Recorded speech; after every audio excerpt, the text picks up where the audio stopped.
சேபா நாட்டு ராஜஸ்திரீ சாலமோனின் சகல ஞானம், அவன் கட்டின அரண்மனை, அவன் பந்தியின் போஜன பதார்த்தங்கள், அவன் ஊழியக்காரரின் வீடுகள், அவன் உத்தியோகஸ்தரின் வரிசைகள், அவர்களின் வஸ்திரங்கள், அவனுடைய பானபாத்திரக்காரர்கள், ஆலயத்திற்குள் பிரவேசிக்கும் நடை மண்டபம், இது எல்லாத்தையும் பார்த்துட்டு ரொம்ப ஆச்சரியத்துல பிரமை கொண்டு அந்த ராஜஸ்திரீ சொல்றாங்க, உம்முடைய ஜனங்கள் பாக்கியவான்கள்.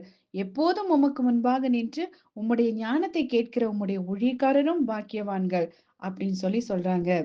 அந்த ராஜஸ்திரீ வெளிப்புற தோற்றத்தை கண்டு புகழ்ந்தாள். ஆனா நம் தேவன் உள்ளான அழகை ரசிப்பவர்.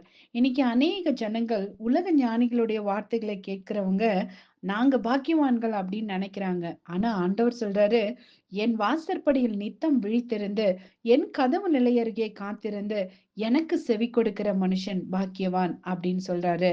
ஆமாங்க, இன்னைக்கு அமைதியா உட்கார்ந்து இந்த வார்த்தையை கேட்டுட்டு இருக்கிற நீங்க தான் பாக்கியவான்கள்.